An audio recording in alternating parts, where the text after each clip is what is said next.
This segment gets a little bit long.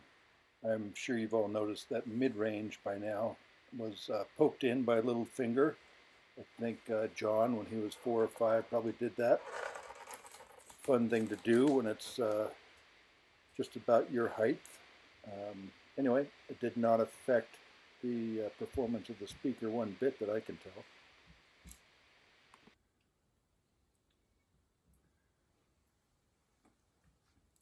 Okay.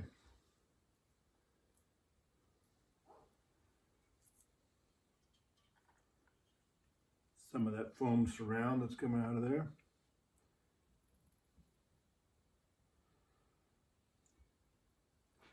Before I do that, I need to check.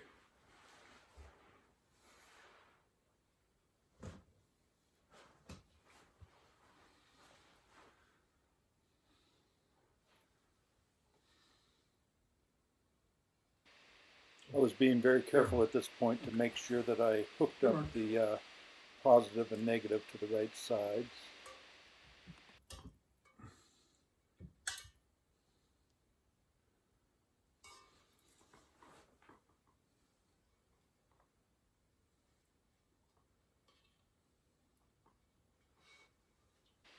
At this point, I'm comparing the two speakers, and I'm still shocked that 40 years later I can buy a speaker that is exactly, aside from the color of the metal, the same speaker in all appearances.